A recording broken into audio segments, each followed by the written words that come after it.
Hello friends, I am back here with a new topic and with a new unit.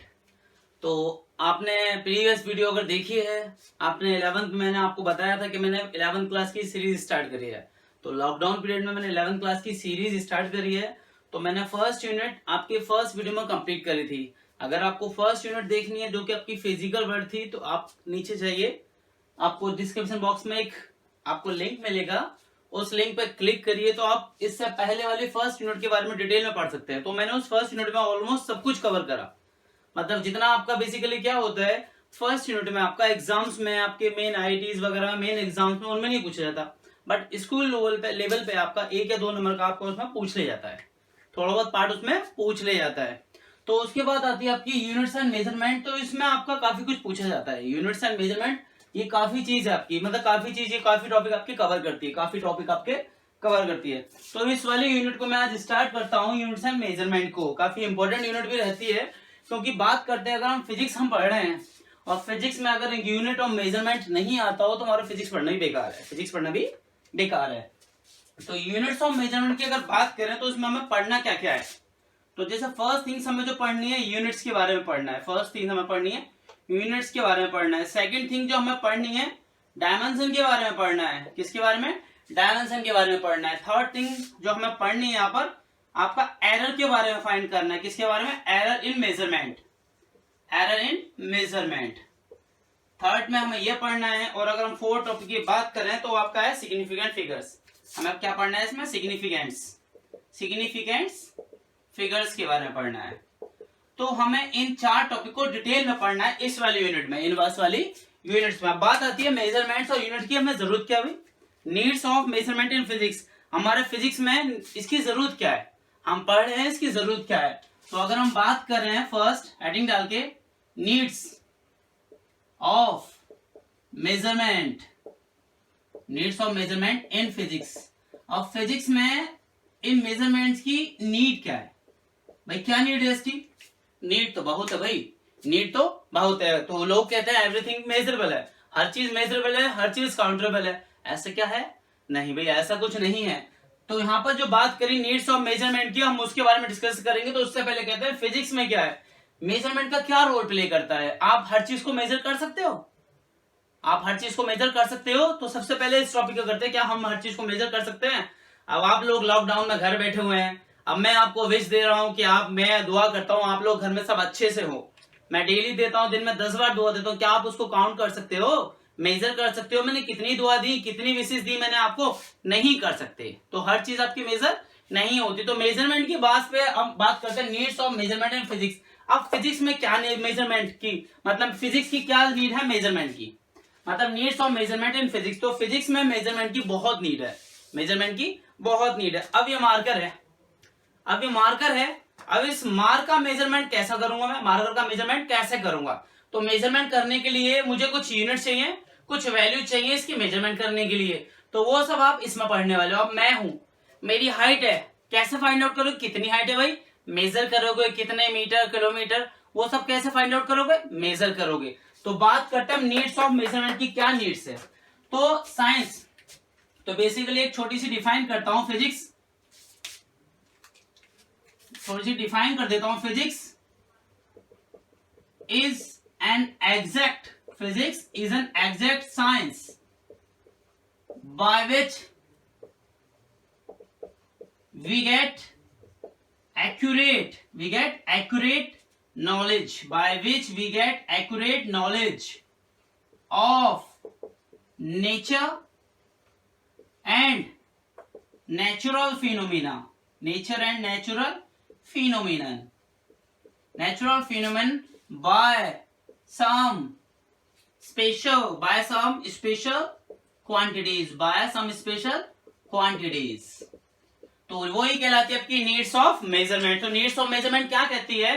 Physics is an exact science, physics क्या है? Is an exact science, जिसके बिहाव से हम accurate measurement करते हैं जो भी आपके नेचर में चीजें प्रेजेंट है, चाहे वो नेचुरल हो, जो भी फिनोमिना हो, उन सबको हम एक्यूरेट नॉलेज ले लेते हैं। तो वो इसलिए हमें नीड्स ऑफ मेजरमेंट की फिजिक्स में बहुत जरूरत होती है, बहुत जरूरत होती है। तो हम उस मेजरमेंट को कैसे करते हैं? हम उस मेजरमेंट को सम स्पेशल क्वांटिटीज के बिहाव से करते हैं। उस मेजरमेंट को हम सम स्पेशल क्वांटिटी के बिहाफ से करते हैं। तो वो जो क्वांटिटीज है, और क्वांटिटीज क्या है, that's are terms as a physical quantities, that's are term as a physical quantities, जिसको हम बोलते हैं फिजिकल क्वांटिटीज। अगर आप मेजरमेंट कर रहे हैं किसी भी चीज का, अगर आप किसी भी चीज का मेजरमेंट कर रहे हैं तो हमें फिजिकल क्वांटिटीज के बारे में पता होना चाहिए।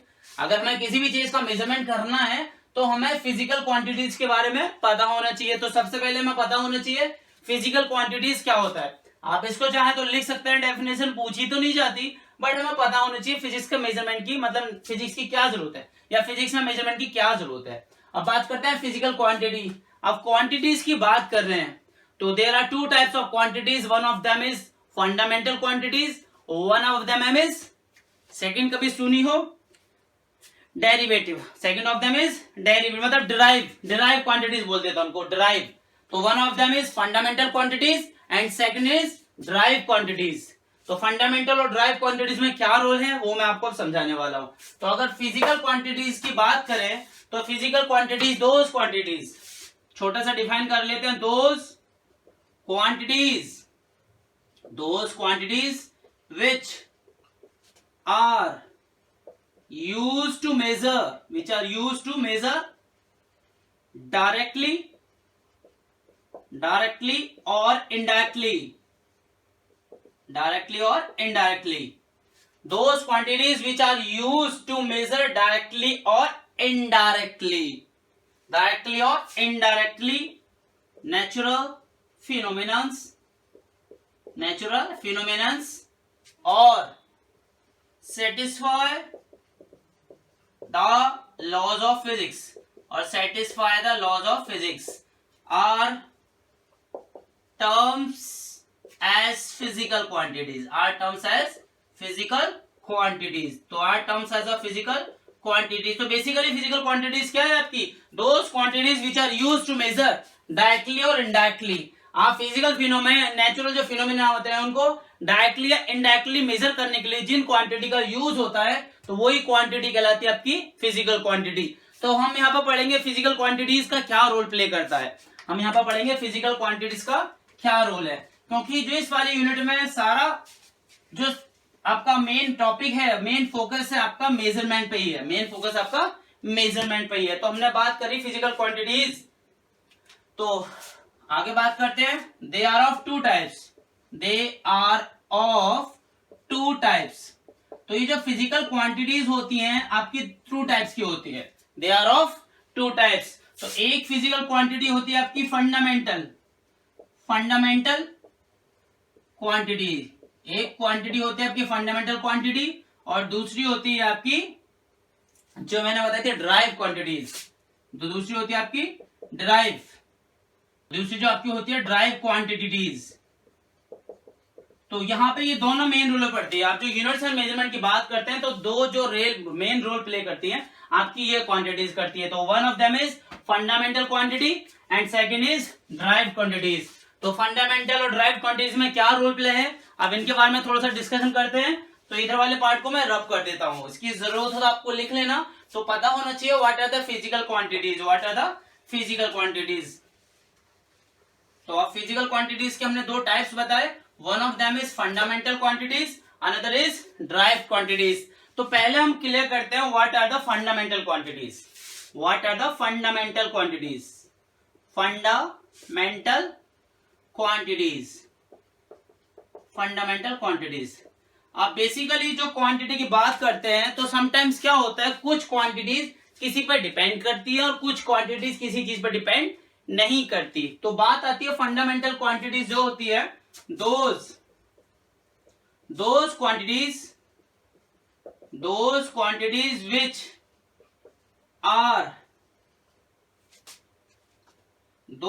which are independent, those are independent of other quantities.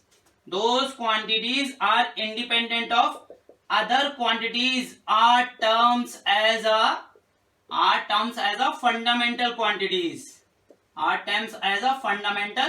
quantities. That means जो क्वांटिटी अदर क्वांटिटीज पर डिपेंड नहीं करती वही कहलाती है आपकी फंडामेंटल क्वांटिटीज। जो क्वांटिटीज आपकी अदर क्वांटिटीज पे डिपेंड नहीं करती वही कहलाती है आपकी फंडामेंटल क्वांटिटीज। तो फंडामेंटल क्वांटिटीज के बारे में हम डिस्कशन करते हैं। वो हमने वो कहा जो क्वांटिटीज आपकी अदर क्वांटिटी पे डिपेंड ना करे वही कहलाती है आपकी फंडामेंटल क्वांटिटीज। तो फंडामेंटल क्वांटिटीज जो है आपकी वो किसी और क्वांटिटी पे डिपेंड नहीं करती। There are only 7 quantities, there are only 7 quantities. तो इसमें 7 क्वांटिटीज होती हैं। There are only 7 quantities, there are only 7 fundamental quantities. बाकी सब आपकी ड्राइव क्वांटिटीज होती है, fundamental quantities. There are only 7 fundamental quantities. तो 7 फंडामेंटल क्वांटिटीज आपकी होती हैं। उसके बाद 2 और होती हैं आपकी सप्लीमेंट्री क्वांटिटीज। तो फंडामेंटल क्वांटिटीज टोटल आपकी 9 हो जाती है। 7 are main and 2 are supplementary quantities, 2 are supplementary. अब बात करते थे वो कौन सी 7 है आपकी फंडामेंटल क्वांटिटीज जो आपने अच्छी से सुनी होगी। तो फर्स्ट आपकी लेंथ है, फर्स्ट आपकी लेंथ है, दूसरी आपकी मास है, तीसरा आपका टाइम है, चौथी आपकी टेम्परेचर है, फोर्थ के बाद आपकी फिफ्थ आपकी टेम्परेचर के बाद आपका इलेक्ट्रिक करंट है, फिफ्थ वन और इलेक्ट्रिक करंट। उसके बाद आपकी सिक्स्थ है जो कि आपकी ल्यूमिनस इंटेंसिटी है। ल्यूमिनस इंटेंसिटी के बारे में बात करते हैं, ल्यूमिनस इंटेंसिटी के लिए होती है। और जो आपकी 7th वाली होती है वो आपकी जो लास्ट होती है वो आपने रेयरली सुनी होगी, क्वालिटी ऑफ या क्वांटिटी ऑफ मैटर कह लेते हैं उसको, क्वांटिटी ऑफ मैटर्स भी बोल देते हैं उसको, क्वांटिटी ऑफ मैटर्स। तो these are the 7 quantities, these are the 7 quantities. तो ये आपकी फंडामेंटल क्वांटिटीज कहलाती हैं। तो आपको इन क्वांटिटीज के बारे में पूछ लिया जाता है कभी कभी, what are our fundamental quantities. तो फंडामेंटल क्वांटिटीज आपकी सिर्फ 7 है, जिसमें कि 7 ये हैं, 2 आपकी सप्लीमेंट्री क्वांटिटी होती है। जब मैं क्वांटिटी पढ़ाऊंगा तब बता देंगे आपको। एक प्लेन एंगल होती है और आपका एक सॉलिड एंगल होती है, एक प्लेन एंगल आपका और एक सॉलिड एंगल जो आपकी सप्लीमेंट्री होती है। जो सप्लीमेंट्री क्वांटिटीज होती हैं वो आपकी 2 होती है, एक आपकी प्लेन एंगल होती है, एक आपकी प्लेन एंगल होती है और एक आपका सॉलिड एंगल होती है। एक प्लेन एंगल और एक आपका सॉलिड एंगल होते हैं। टोटल आपकी फंडामेंटल क्वांटिटी में आपकी 9 आ गई। तो मेन आपको जो पढ़नी है 7 पढ़नी है। तो सीधे सीधा आप बोलोगे फंडामेंटल क्वांटिटीज जो होती हैं जो किसी पर डिपेंड नहीं करती। अब लेंथ है, अब लेंथ अगर मैं इस मार्कर की लेंथ मेजर करूं, अब मार्कर की लेंथ मेजर करूं तो मुझे शायद मेजर करने के लिए किसी पर डिपेंड नहीं होगी। और अगर मैं फोर्स की बात करूं, फोर्स, तो फोर्स किस पर डिपेंड है, मास पर डिपेंड है। और फोर्स किस पर डिपेंड है, एक्सेलरेशन पर डिपेंड है। वेलोसिटी की बात करूं, वेलोसिटी किसी पर डिपेंड है, डिपेंड है। वेलोसिटी किस पर डिपेंड है, डिस्टेंस का फॉर्मूला पढ़ा होगा, distance is equal to speed into time. तो ये टाइम पे भी डिपेंड है, डिस्टेंस पे भी डिपेंड है। तो जो क्वांटिटी किसी पर डिपेंड नहीं होती वही कहलाती है आपकी फंडामेंटल क्वांटिटीज, फंडामेंटल क्वांटिटीज। लिख लेना इसको, आपके लिए बहुत बेनिफिशियल रहेगा आगे जब इनको पढ़ोगे। अब इन फंडामेंटल क्वांटिटीज के बाद हम सेकंड वाली पढ़ रहे हैं आपकी ड्राइव क्वांटिटीज। अब तो क्लियर हो गया होगा ऑलरेडी मेरे बनाने से पहले कि ड्राइव क्वांटिटीज होती क्या है। ड्राइव क्वांटिटीज होती क्या है, जो मतलब दूसरे पे डिपेंड करे, जो क्वांटिटी दूसरी क्वांटिटीज पे डिपेंड करें, दूसरी वैल्यूज पे डिपेंड करें, वही कहलाती है आपकी ड्राइव क्वांटिटीज। क्लियर हो ही गया होगा। सेकंड वन आपकी ड्राइव क्वांटिटीज, सेकंड वन आपकी ड्राइव क्वांटिटीज। तो इसको हम क्लियर कर लेते हैं। Those quantities which are depends on other quantities, those quantities which are depend on other quantity, जो क्वांटिटी अदर क्वांटिटी पे डिपेंड करती हैं, those quantity which are depend on other quantities are terms as derived quantities, are terms as derived quantities। जो quantity आपकी दूसरे पे depend करती है तो वही आपके ड्राइव क्वांटिटीज कहलाती हैं, वही आपकी ड्राइव क्वांटिटीज कहलाती हैं। एग्जाम्पल क्या, अब वो कौन सी होती हैं, तो सबसे पहले ये क्लियर कर दो वो कौन सी होती है। इन 7 और इन 2 सप्लीमेंट्री को छोड़ के जितनी भी अदर क्वांटिटीज हैं, इन 7 को और इन 2 सप्लीमेंट्री को छोड़ के जितनी भी आपकी अदर क्वांटिटीज हैं वो आपकी सब ड्राइव क्वांटिटीज होती है। इन 7 को छोड़ के और इन 2 सप्लीमेंट्री को छोड़ के जितनी भी आपकी क्वांटिटीज हैं, all those are derived quantities, all those are derived quantities. जैसे कि मैं एग्जांपल दे लेता हूं आपका फोर्स आपका ड्राइव्ड क्वांटिटीज है। बताया मैंने फोर्स किस पर डिपेंड कर रहा है, मास पर, एक्सेलरेशन पर डिपेंड कर रहा है। और क्या हो सकता है, आपकी वेलोसिटी हो गई, आपकी स्पीड हो गई, दोनों एक साथ ही लिख दिया, मतलब मैंने वेलोसिटी हो गई, स्पीड हो गई। तो ये क्या है, आपकी और पर डिपेंड कर रही है, ये क्या आपकी और पर डिपेंड कर रही है। That's why they are called as derived quantities, that's they are called as derived quantities. तो फंडामेंटल और ड्राइव्ड क्वांटिटीज में आई होप सब क्लियर हो गया होगा, इसमें कोई डाउट नहीं रहा होगा। दोबारा बता रहा हूं मैं, ड्राइव्ड क्वांटिटीज वो होती हैं जो किसी पर डिपेंड करती है, जो किसी पर डिपेंड करती है, और आपकी फंडामेंटल क्वांटिटीज वो होती है जो किसी और क्वांटिटी पर डिपेंड नहीं करती हैं। वो ये हैं। इन सबको छोड़कर जितनी भी अलग क्वांटिटीज हैं वो सब आपकी ड्राइव्ड क्वांटिटीज है, वो सब आपकी ड्राइव्ड क्वांटिटीज है। स्टेप वाइज अगर पढ़ोगे तो आपका फिजिक्स का सिलेबस कुछ टिपिकल नहीं लगेगा, क्योंकि 10th के बाद जब आप 11th में आते हैं तो फिजिक्स एकदम से टूट के पड़ती है। और अब तो लॉकडाउन की वजह से सबसे बड़ा इश्यू यही आ रहा है, आपकी क्लासेस कैसे क्लासेस हो, कैसे आपका सिलेबस हो। तो अगर आप स्टेप वाइज वीडियो में पढ़ते रहेंगे तो आपको धीरे धीरे क्लियर होता रहेगा और आप पे एट लास्ट कोई लोड नहीं पड़ेगा, तो अब ड्राइव्ड क्वांटिटीज के बाद हम बात करते हैं आगे।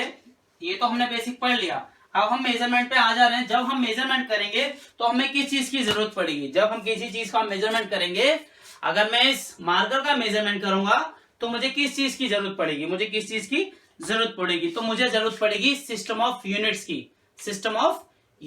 तो हम बात करते हैं सिस्टम्स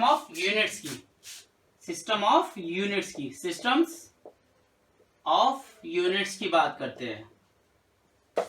तो ये सिस्टम ऑफ यूनिट्स पढ़ने से पहले हम बात कर लेते हैं इस मार्कर की। तो मार्कर की अगर मैं मेजरमेंट की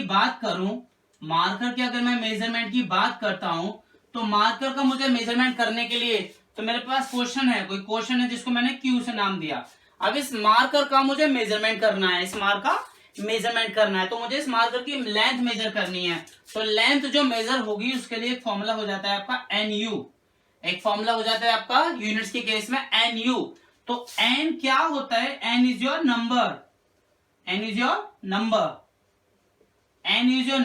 NU फॉर यूनिट्स, तो क्वेश्चन आपका यही क्लियर करता है। तो अगर मैं इस मार्कर की लेंथ फाइंड कर रहा हूं तो मुझे ये दोनों चीज पता होनी चाहिए, तभी मैं प्रॉपर वैल्यू फाइंड आउट कर सकता हूं। अगर मुझे उसकी प्रॉपर यूनिट नहीं पता तो मैं उसे क्लेरिफाई नहीं कर सकता। अगर मैं इस मार्कर को 10 kg लिख दूंगा तो मतलब गलत। तो मुझे क्या चाहिए, मुझे प्रॉपर मेजरमेंट के साथ साथ मुझे प्रॉपर यूनिट्स का नॉलेज भी होनी चाहिए। तो जब यहाँ पर ये N फॉर नंबर है और U फॉर यूनिट है, तो क्वेश्चन मैंने लिख लिया, ये क्या है, 2 मीटर या 2 सेंटीमीटर। तो इस तरह से मैंने लिख लिया। तो 2 क्या है, what is 2 there, this is your number, and what is M there, this is your unit. तो जब भी आपको मेजरमेंट करना है तो आपको सिस्टम ऑफ यूनिट पता होनी चाहिए। अब इसके मैं चाहे डायमीटर की बात करूं, किसी भी चीज की बात करूं, इसके वेट की बात करूं, मास की बात करूं, तो मास क्वेश्चन है मास का, तो मास के लिए मुझे क्या चाहिए, नंबर ऑफ यूनिट चाहिए। तो मास के लिए नंबर में क्या होगा, 100 ग्राम का हो जाएगा। तो 100 आपका क्या है, नंबर, और GM का है आपका यूनिट। अब आपकी बात आती है, इसे सॉल्व करने के लिए मुझे सबसे पहले क्या पता होना चाहिए, सिस्टम ऑफ यूनिट पता होनी चाहिए। क्या पता होना चाहिए, सिस्टम ऑफ यूनिट। तो हम डिस्कस करते हैं सिस्टम ऑफ यूनिट के बारे में। सिस्टम ऑफ यूनिट, तो सिस्टम ऑफ यूनिट क्या होता है, कंप्लीट सेट्स ऑफ यूनिट। इसको लिख लेते हैं, a complete set of units, by which we can solve the fundamental and derived quantities, जिसके बिहाफ से मैं फंडामेंटल और ड्राइव्ड क्वांटिटीज को सॉल्व करता हूं, तो वही कहलाता है सेट्स ऑफ यूनिट्स, वही कहलाता है आपका सेट्स ऑफ यूनिट्स। जिसके बिहाफ से फंडामेंटल और ड्राइव क्वांटिटीज को हम फाइंड आउट कर रहे हैं, उनका मेजरमेंट कर रहे हैं, तो वही कहलाता है सेट्स ऑफ यूनिट्स। अब सेट्स ऑफ यूनिट्स की अगर बात करें तो हमारे पास कुछ फॉर्म है, अलग अलग कंट्री ने कुछ फॉर्म बनाई हुई थी सेट्स ऑफ यूनिट्स की। तो फर्स्ट फॉर्म हमारी क्या हो जाती है, CGS, सेकंड फॉर्म हो जाती है आपकी MKS, थर्ड फॉर्म हो जाती है क्या आपकी FPS। तो ये आपकी तीन मेजर होती है, these are the major units होती हैं जो आप पढ़ते हो। अब अलग अलग कंट्री होती है, अलग अलग कंट्रीज पे डिपेंड करता है वो कौन सी यूनिट मेजरमेंट यूज कर रहे हैं। आप CGS कर रहे हैं, आप MKS कर रहे हैं या FPS कर रहे हैं। तो ये सारी प्रॉब्लम जब आती है जब इंडिया में एक्सपोर्ट इंपोर्ट या ट्रेडिंग का रूल शुरू हुआ, एक्सपोर्ट इंपोर्ट ट्रेडिंग का जब प्रोसेस शुरू हुआ, तो इन सब की प्रॉब्लम आई। क्यों प्रॉब्लम आई? तो CGS स्टैंड फॉर किसके लिए होता है, सी किसके लिए बेसिकली यहाँ पर बताओ। अगर C की अगर बात करें, M की अगर बात करें और इसकी बात करें, तो M for metre, C for centimetre, F for foot. तो C होता है आपका फॉर C सेंटीमीटर का रोल प्ले करता है, आपका G यहां पर ग्राम का रोल प्ले करता है, और आपका S ये रोल प्ले करता है सेकंड का, S रोल प्ले करता है आपका सेकंड का। तो अगर मैं बात करूं इस वाले पार्ट की अगर बात करूं तो आपकी CGS फॉर्म है, CGS फॉर्म जो है, और CGS फॉर्म सेंटीमीटर, ग्राम और सेकंड। तो ये किसको कर रहे हैं, ये आपकी फंडामेंटल क्वांटिटीज का बेस्ड है, और फंडामेंटल क्वांटिटी किसके लिए, सेंटीमीटर के लिए मैं क्या ले लिया, लेंथ को मेजर कर रहा हूं सेंटीमीटर में। दूसरा आपका है ग्राम किसके लिए, आपका मास, दूसरा आपका मास। और तीसरा आपका क्या है, ये second, this is your time. तो आपकी ये फंडामेंटल क्वांटिटीज को CGS फॉर्म में सेंटीमीटर, ग्राम और सेकंड। और अगर MKS की हम बात करें तो M किस लिए हो जाएगा, आपका मीटर के लिए, M फॉर मीटर, आपका K for kilogram, and S for हो जाएगा सेकंड, तो ये फिर तीनों किसका बेस्ड है, इन फंडामेंटल क्वांटिटीज का। M किसका बेस्ड है, लेंथ को मेजर कर रहा है मीटर में, K किसका बेस है, मास को मेजर कर रहा है केजी में, सेकंड टाइम का। तो ऐसे आपकी FPS है, F क्या है, F के लिए फुट बोलते थे, तो F फुट हो गया, फर्स्ट स्टैंड फॉर फुट के लिए हो गया, और फिर आपका P हो गया पाउंड, P फॉर पाउंड हो गया, और S फॉर फिर से आपका सेकंड हो गया, अब मेरे पास तीन फॉर्म है, एक CGS, MKS और FPS। तीनों की अलग अलग वैल्यू है, तीनों के अलग अलग नेम है, बट तीनों किसकी बेस्ड है, फंडामेंटल क्वांटिटीज का। तीनों बेस किसका है, फंडामेंटल क्वांटिटीज का। अब प्रॉब्लम ये आती है जब हम इंपोर्ट एक्सपोर्ट की बात करते हैं तो इन क्वांटिटीज में प्रॉब्लम आती है। अगर हम किसी कंट्री से कुछ खरीद रहे हैं और हमने खरीदा उसको के वेट के हिसाब से, तो वो कंट्री हमें पाउंड के फॉर्म में दे रही है, वो कंट्री हमें पाउंड के फॉर्म में दे दिया, और हम केजी में कर रहे हैं, या कुछ कंट्री ग्राम में करती है। तो पहले क्या है, फिर पाउंड को किलोग्राम में कन्वर्ट करो, और किलोग्राम से या फिर ग्राम में करो, तो प्रॉब्लम इज डेट। तो ये सब इसमें प्रॉब्लम आती है। तो इन सारी प्रॉब्लम को सॉल्व करने के लिए एक इंटरनेशनल आपकी विजिट हुई, और इस इंटरनेशनल विजिट के अकॉर्डिंग आपकी इंटरनेशनल कुछ फंडामेंटल क्वांटिटीज का बेस बना दिया, इंटरनेशनल बेस पर कुछ फंडामेंटल क्वांटिटीज का बेस बना दिया, जिसको फोर्थ में नाम दे देता हूं SI यूनिट, जिसको नाम दे देते हैं आपकी SI यूनिट, जिसको हम क्या बोल देते हैं, आपकी SI यूनिट। तो SI यूनिट आपकी इंटरनेशनल बेस पर आती है, तो इंटरनेशनल सिस्टम ऑफ यूनिट, इसको क्या बोल देता, the international system of unit.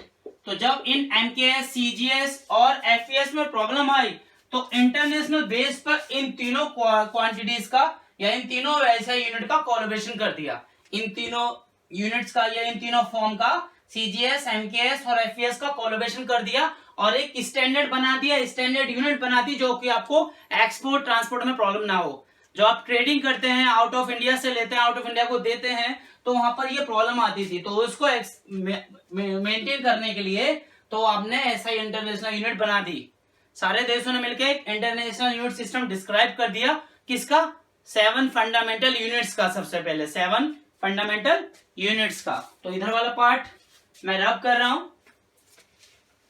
तो इंटरनेशनल फंडामेंटल यूनिट्स का मेन रोल प्ले होता है, वो आपको अच्छे से पता होना चाहिए, वो आपको अच्छे से पता होना चाहिए। अब वो 7 इंटरनेशनल यूनिट्स का क्या रोल प्ले हुआ, तो मैं यहां लिख देता हूं SI units, international system of unit, international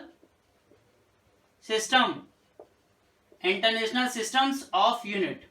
तो एक इंटरनेशनल सिस्टम ऑफ यूनिट्स आपका बना दिया गया, जिसके बिहाफ से आपकी क्वांटिटी होगी 7, आपकी कौन सी होगी, फंडामेंटल होगी फिक्स, प्लस 2 आपकी सप्लीमेंट्री होगी, 2 आपकी सप्लीमेंट्री क्वांटिटीज हो गई। तो उन 7 का बात कर लेते हैं, सीरियल नंबर, फिर आपका क्वांटिटीज, फिर आपके पास सीरियल नंबर, क्वांटिटीज, सिंबल हो गया और आपका वैल्यू हो गई। तो इन सबको सॉर्ट आउट करने के लिए बेसिक यूनिट हो गई आपकी, बेसिक यूनिट क्या है उसकी, और उसका सिंबल क्या हो गया, तो वो फिक्स कर दिया गया, वो आपका फिक्स कर दिया गया इंटरनेशनल बेसिस पे ट्रेडिंग के लिए या इंपोर्ट एक्सपोर्ट के लिए फिक्स कर दिया गया उन 7 यूनिट्स का। तो हम 7 यूनिट के बारे में थोड़ा सा पढ़ लेते हैं। जो 7 बेस है आपकी, फर्स्ट आपकी हो जाती है लेंथ, सेकंड आपकी हो जाती है मास, सेकंड आपकी मास हो गई, थर्ड लेंथ, मास, टाइम, फिर आपका फोर्थ आपका टेम्परेचर हो गया, फिफ्थ आपका हो जाता है ल्यूमिनस, हो जाएगा आपका इलेक्ट्रिक करंट हो गया, सिक्स्थ आपका हो गया ल्यूमिनस इंटेंसिटी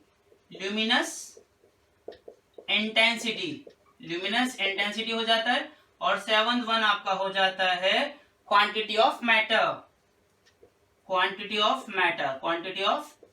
तो ये आपकी 7 यूनिट्स हैं या 7 क्वांटिटीज हैं। तो लेंथ को बेसिकली किससे काउंट मेजर कर लेते हैं, आपकी मीटर से, लेंथ को आपका मेजर कर लेता है मीटर से, मास को आपको मेजर कर लेता है किलोग्राम से, मास का measurement in the form of kilogram. Time का हो जाता है आपका केल्विन में, टाइम का आपका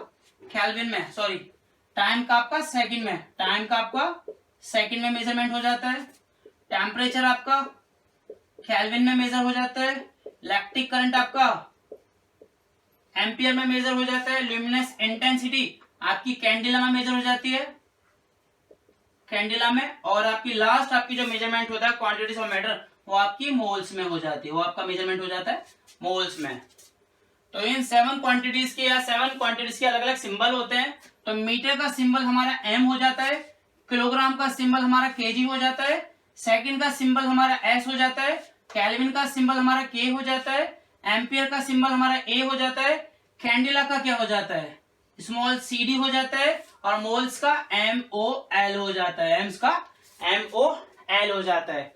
तो आपकी 7 फंडामेंटल क्वांटिटीज हैं जो कि फिक्स कर दी गई, और इस 7 के अलावा आपकी 2 और बताई थी मैंने सप्लीमेंट्री क्वांटिटीज 2 और है। सप्लीमेंट्री क्वांटिटीज की बात करें तो हम, तो सप्लीमेंट्री क्वांटिटीज जो फर्स्ट मैंने बताई थी आपकी, कौन सी थी आपकी, एक आपका प्लेन एंगल हो गया और एक आपका सॉलिड एंगल हो गया, एक आपका प्लेन एंगल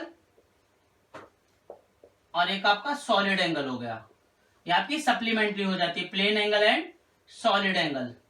तो ये सप्लीमेंट्री जो हो जाती है, तो सप्लीमेंट्री का जो बेसिक यूनिट है, तो जो प्लेन एंगल काउंट होता है आपका रेडियन में होता है, प्लेन एंगल आपका रेडियन में काउंट होता है, और सॉलिड एंगल आपका स्टेरेडियन में काउंट होता